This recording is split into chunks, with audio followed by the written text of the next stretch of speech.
Hey, this is Brad Block, host of The Physician's Guide to Doctoring. This is a personal and professional development podcast for physicians where we have experts on the show that try to teach us everything we should have been learning while we were memorizing Krebs cycle.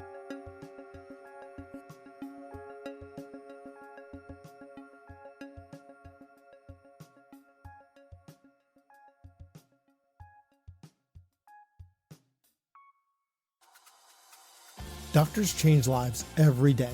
But what happens when life changes yours? A single injury, a sudden illness, your career, your income, your future can shift in an instant. The best physicians don't just plan for success, they protect it. At Set for Life Insurance, they believe financial security isn't a luxury, it's a necessity. True own occupation disability insurance ensures that no matter what happens, your future stays in your hands. Because protecting your income means protecting everything you've built. Visit drpodcastnetwork.co/setforlife today. Secure your future before life makes that choice for you. Do you have more time than we originally stated? Because we have so much more ground to cover, and I would love to continue this conversation. Okay, great. Sure. Let's do it.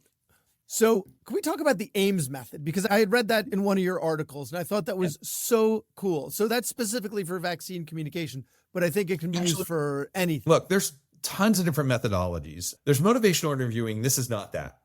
I don't do motivational interviewing. I know there's a huge field of science behind it. I know that people say there's good data that, it can work. And it's hard. It's hard to do. You got to be really trained in it. Like you can't just pick up a book and be like, all right, I'll start doing this. Trained, practice, and it takes time. And as we said, everybody's under a time crunch. Dr. Noel Brewer from Chapel Hill, UNC, does some great work on different science behind communication. Ames happened to be out of two researchers that I know, John Parrish-Sproul out of Indiana University, and also Dr. Angus Thompson as well, really worked on Ames, which is just a mnemonic around making recommendations, in this case for health intervention. Could be used vaccines, could be used for testing or anything else, but it's making a strong recommendation, right? If it's evidence-based and you believe in it, just like car seats, I wouldn't say, do you want to put your kid in a car seat or do you want to put him on the roof? I don't know. No, I would say, look, the data says you should put your kid in a car seat rear facing, right? The data is really clear that if your kid's in that car seat facing rear, chance if there's a collision that they'll be safe or avoid serious harm is clearly drawn out. I wouldn't make that as an unequivocal, do you want to put your kid in a car seat? I would say pretty straight up. So same thing for a vaccination, whatever. Make a presumptive recommendation. If they say, yeah, that makes sense, great. If they have questions, absolutely answer the questions. If after the questions or after a little bit of discussion, they're not sure, I inquire. So the AIM stands for announce, inquire, mirror, and secure. So I make the announcement. They have questions. Great. They still aren't sure.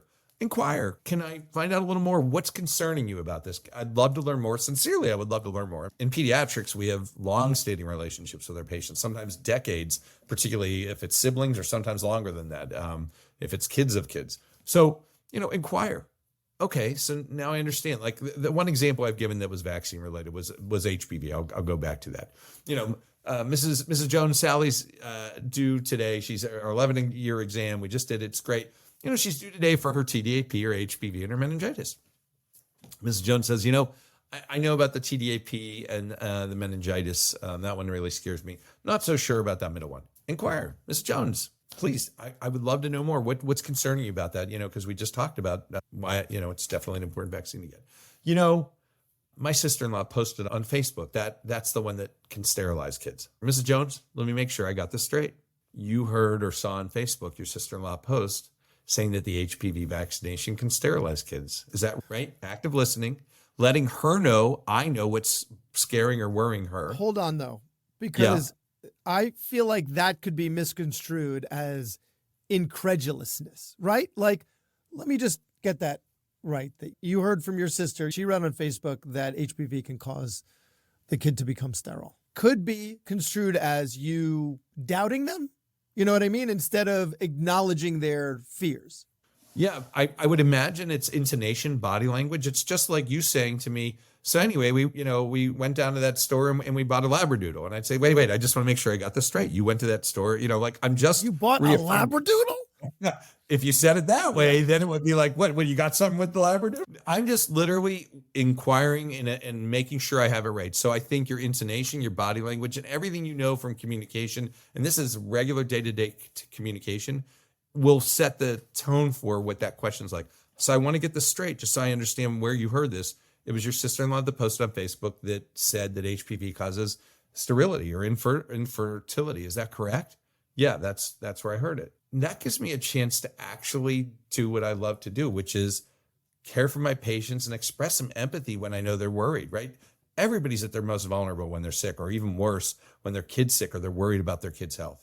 And so therein lies an opportunity to say, if I thought that was true, that would scare the hell out of me as well, right? You could take a moment without magnifying that inaccuracy by affirming that that's really scary information. Yeah. You can then follow it up and say, can I tell you why I got my kids vaccinated with the HPV vaccine? Or, if you don't have kids, your nephew that you recommended it or whatever. And therein at least gives the opportunity to acknowledge that's scary. Now, let me give you a little more information. And let's see if you feel comfortable after I can address that concern that took a little while to get to. And by the way, healthcare providers who aren't trained in communication best practices tend to do two things in a knee-jerk fashion. When they make a recommendation, if somebody doesn't say, yeah, okay, we'll go ahead and do that, they do two things that's almost kind of like knee-jerk. One, they'll go right to the data. Let me tell you, there's this one study, it has 95% confidence intervals. It's incredibly compelling. It's like you're talking to a resident, right? Or a medical student or something. That's not your patient or their family. The other thing is, the healthcare provider may become incredulous and say, if you don't get this, this is what could happen. And they show something scary, right? Maybe a scary picture or, death rates or something that shows like, if you don't do what I'm saying, bad things could happen. Somebody who's already concerned isn't going to be swayed by being scared or data being thrown at them. As a matter of fact, they're vulnerable and scared because they're scared. So that's a great time to just be sincere. I went into healthcare because I wanted to take care of people, and the ability to have empathy and compassion and say, that would scare me too, then offering up something like why you believe in it. And then you can get to the data. You can say, I would never, which is always true. I've always said this to my patients. I would never recommend something to you or your kid that I would have done for my own kid or my own family, which has been true across the board. Anything I've recommended, my kids got, or I've gotten myself. And finally, at the end of all that, say you go through all that and they're like, I'm just not sure about that. Secure the relationship. You know what? First off, I'm just really appreciative that you talked through this with me because I learned more about what was on your mind. I appreciate you letting me explain why I think it's important. We can revisit it in another visit, but I just appreciate you coming in here and letting me, help take care of your family and make recommendations. That doesn't mean you're always going to accept it, but thanks. And we'll follow it up at the next visit. Hold on. There's a little piece there that I just want to clarify, and that's responding to their misinformation, right? So they just presented you with this misinformation about the HPV vaccine leading to sterility, right? You said that's really scary. So you acknowledge their fears. You are making sure that they see you as someone who is like them, right? But you're making yourself more like them and therefore more part of their tribe and therefore more trustworthy by saying, but you didn't respond to the misinformation. Do you need to do that, or do you just acknowledge their fear and still continue to make the recommendation? Well, I would certainly, after expressing empathy, and again, I'm not doing anything that wouldn't be sincere here. If they're scared, I definitely want to acknowledge and see if I can find that space. And I could say that is scary because it is scary to think, holy crap, could I make my kid sterile by giving them this, right?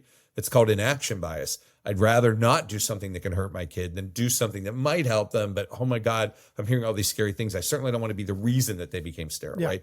So they make their decision by not making a decision. Every decision or indecision or lack of decision is still a decision. I just want them to understand, yeah, that's scary. But when I go on to say, can I tell you why I immunized my kid? And then I may be able to get to data at that point and say, now that I see what's concerning you, let me tell you about some data, because infertility is something that a lot of people have asked about because there's a lot of inaccurate information out there. Matter of fact, we call infertility a zombie myth because it comes up again and again for vaccines, for medications, all the time. Oftentimes because guess what? It's sensational and it scares the shit out of people. Yeah. And because social media delivers you your own personal slice of hell, it knows if you have a kid of childbearing age And you are ripe to be delivered something that talks about fertility because it's relevant to your fears. And that's what social media does through micro-targeting and geo-targeting and demographic targeting. It delivers stuff that's absolutely scary to you because you are then more likely to click and share and like.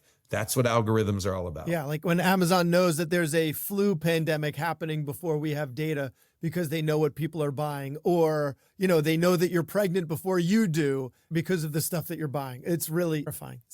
Terrifying. It is terrifying and terrifying at the same time. So could you just go through AIMS one more time, what that acronym stands for? Yeah. So it's announce, inquire, mirror, and secure. It's certainly not the only communication methodology, but it's one that's easy that I've certainly been able to work with a variety of different audiences to teach. And frankly, a lot of healthcare providers have verbalized to me, I go into exam rooms without any strategy about how to proceed with whatever the recommendation I'm making. Maybe it's a surgical procedure, maybe it's a medication, maybe it's a vaccine. And they go in like, I've not been trained on this. I'm not really sure what I will do. I will just make a recommendation. But nowadays, I think people are so put off with different types of information that's being thrown around on social media and digital sources that they may feel reluctant to make any recommendation because they're like, I just don't want to deal with it.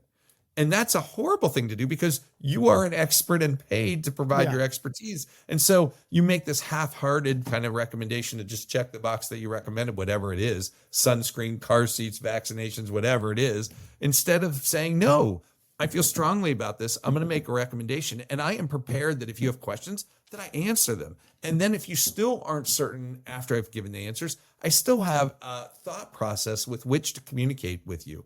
I take the emotion out of it. I know that you may be worried. I'm not, everybody's like, oh, they might get mad at me for making a recommendation. Well, holy crap then, smoke. Don't put your kid in a car seat. I mean, if we're not going to make recommendations that we know that keep our patients safe, I don't know that medicine's the right place. Like, that's what we do. The majority of our job now is behavior change, right? If you look at the impact on health from straight up healthcare, fancier PET scanners, nicer hospitals, prettier clinics, has a 10% impact on outcome. If you look at social determinants like housing and food and environmental health, that's about 20%. Maybe 30% they say is genetics and 40% is behavior. And if you believe in epigenetics, then if you can impact behavior, you might even be impacting that 30% of genetics. So 70% plus can be impacted by behavior change, like don't jewel, don't chew tobacco, wear a seatbelt, don't have unprotected sex. Like that, we know that those things are going to have impacts on your ultimate health. The fancy diagnostic stuff and the exams and all the things we do in the room are pretty limited in the grand scope of things. Which is why we should be leveraging behavioral economics to help people make those right decisions, right? We're the scientists. We're the ones who know this information, although we're swimming upstream, because I was reading about this smart cow theory, or the smart cow idea is like they're all trapped in the pasture and you just need one smart cow to figure out how to unlock the gate, and now they can all exit, right? But unfortunately, we live in a world where there are a lot of cows actively closing the gate now too. And so if we're, for all the discoveries that we make on how to influence people into making the right decisions, they're going to be nefarious actors trying to push them back, but that shouldn't stop us from doing that. So that's an excellent point. We should be leveraging that more. We should be putting more research into helping people make those decisions.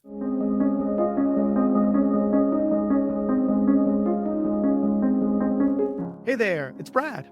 As someone who's passionate about podcasting, I've always thought there should be more support for physicians who want to share their stories and expertise. That's why we're launching Dr. Podcast Network. We're bringing together a community of physician podcasters with one goal in mind: to provide the tools, connections, and resources you need to grow your show. So whether you've been podcasting for a while or maybe you're just starting, we've designed this network to support you every step of the way, and we're going to help each other rise, not compete. If this sounds like something you'd benefit from, we'd love for you to join us as we get closer to launch. So you can sign up at drpodcastnetwork.co for early access. Stay tuned for more details in the coming weeks. Really looking forward to what we can create together. Dr. Podcast Network, where doctors podcast. Dr. Podcast Network, where doctors podcast. Dr. Podcast Network, where doctors podcast. Well, I think we tend to have trust, which is a precious asset that we should build upon, but we squander it.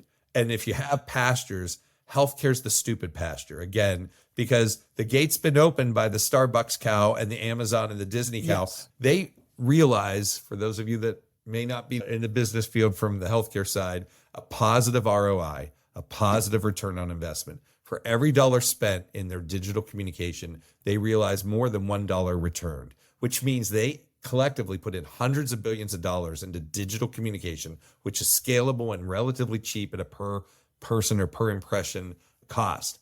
And they can get people to buy coffee. They can get people to buy a certain car. They can get people to use their rug cleaning service.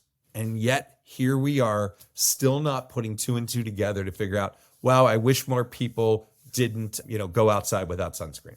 This is a different conversation, so I don't want to get us too far off track, but there is an ethical question there. Are we subliminally influencing decision-making? Is that an ethical thing to do?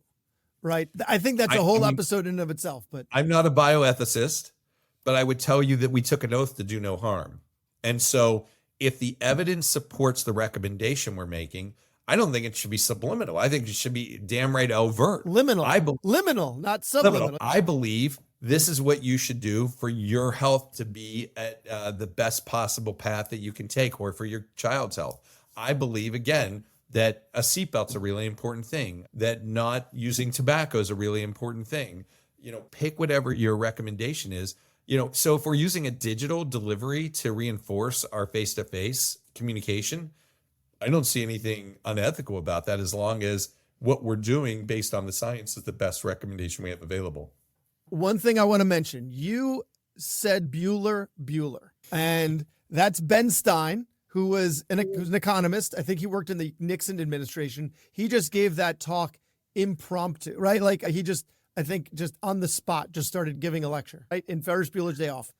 Yeah. That lecture, I want you to go back and listen to it, because it's about how tariffs were ineffective during the Great Depression at, building back the U.S. economy.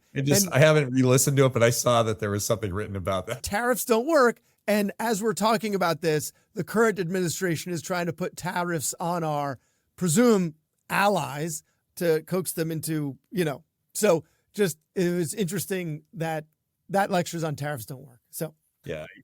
I will say, look, if we're going to, obviously we crossed a little line to make the reference of politics, right? I mean, politics sadly has mixed with science, which I think has been horrific. I've taken care of, both in person and digitally, tens of thousands of patients, who knows, hundreds of thousands of visits over the last 30 years, either directly or through phone calls, things like that. I've never asked somebody their religion. I've never asked somebody their politics.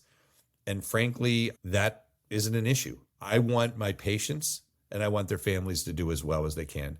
I think it's a bipartisan thing for people to want to be healthy, for their kids to be healthy.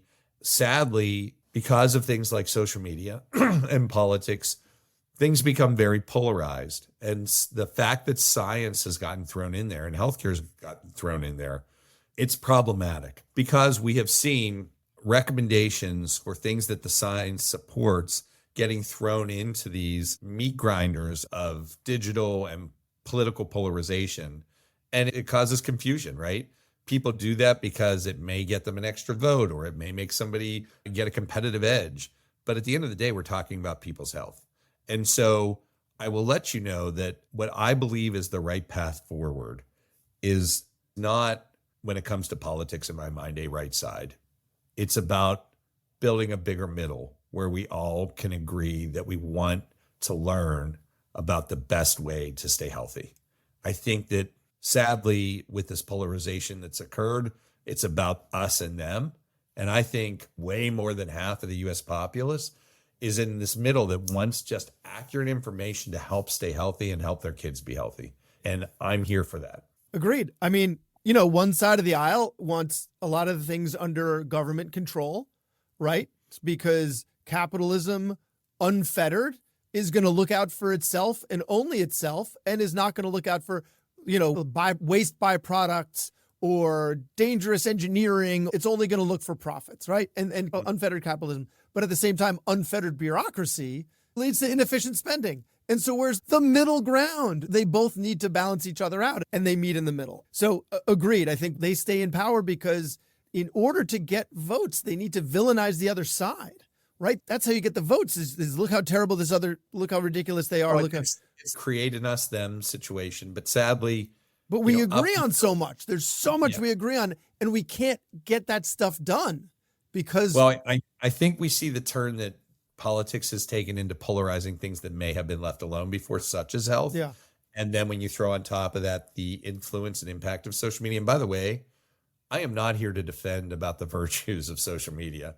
I think if we had choices, we would get rid of social media altogether. Matter of fact, teens, there was some studies I saw about teens saying, would you be willing to get rid of your social media use and exposure and everything?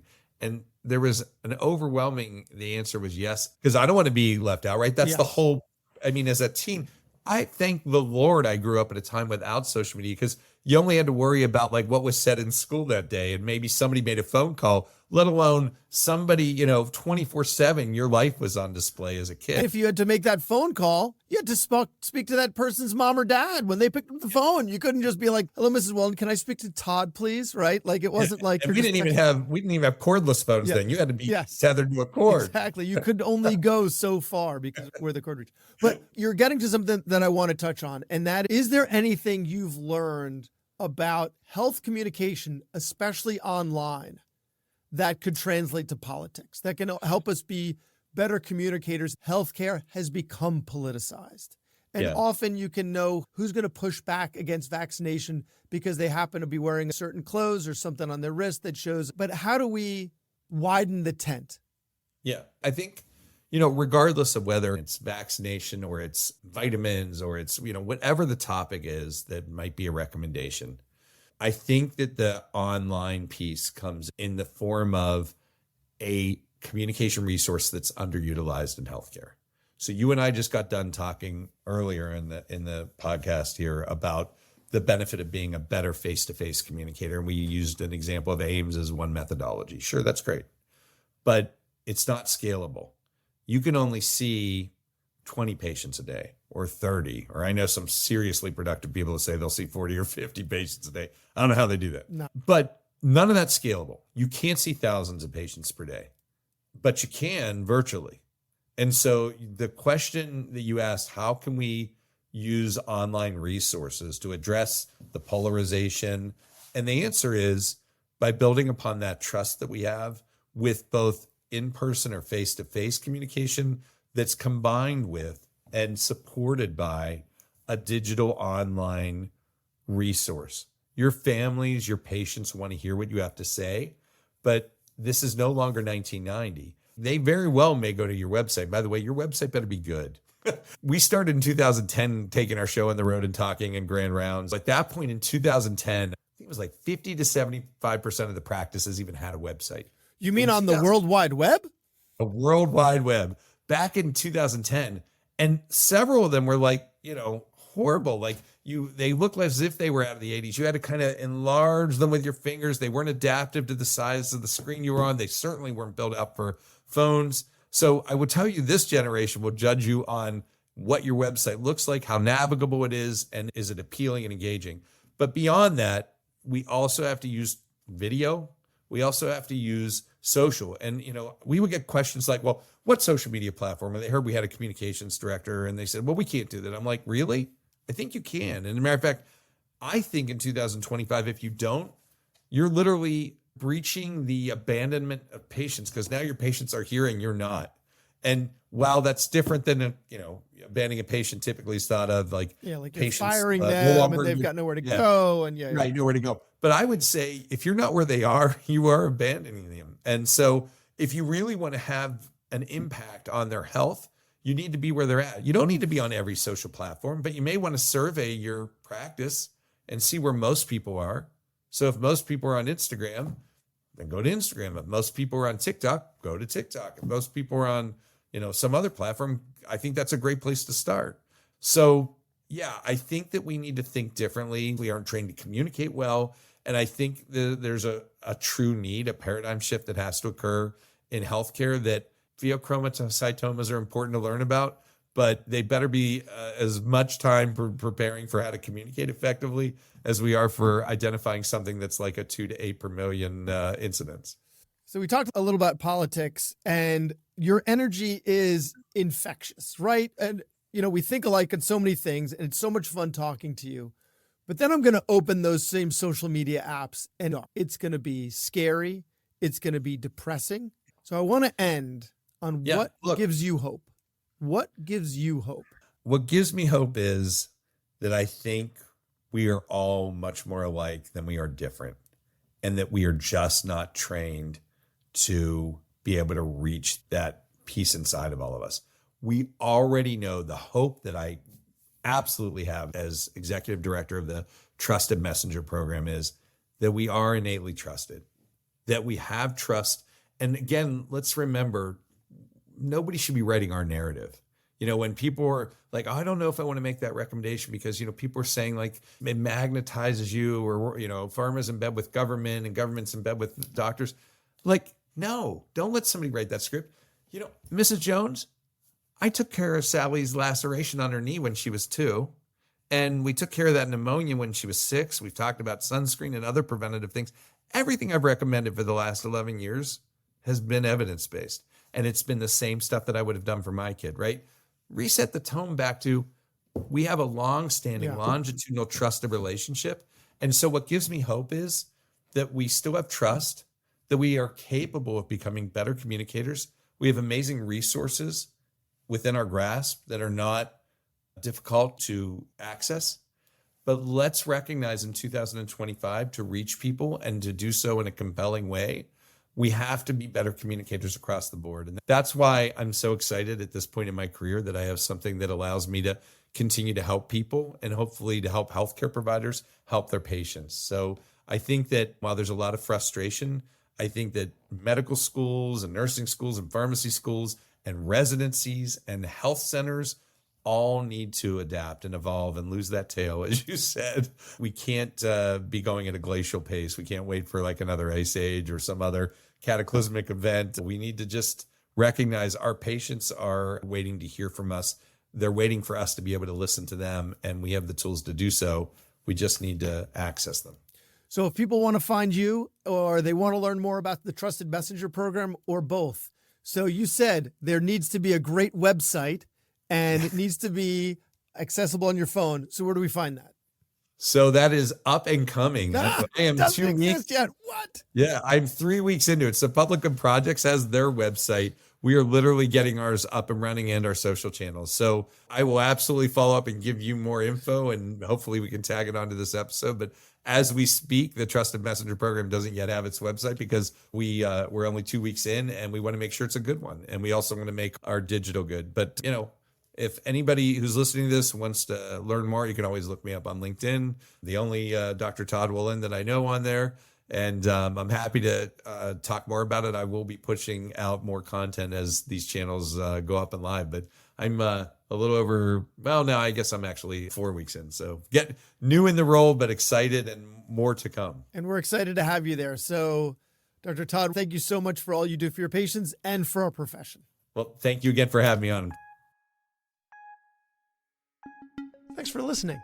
I have a favor to ask. You listened to the episode until the end, which means you either fell asleep or you really liked the episode. So please share it, or like it, or comment on a social media post, or write us a 5-star review. Something. It would really help me out. And maybe what you learned from this episode can help someone else too. The views expressed in this episode are those of the interviewer and interviewee, and don't represent the views of their employer or even their significant other. Even though the magic of podcasting make it sound like I'm talking directly to you. This is not a doctor-patient relationship, and this is not medical advice, or financial advice, or really any advice. Thank us again for listening to The Physician's Guide to Doctoring.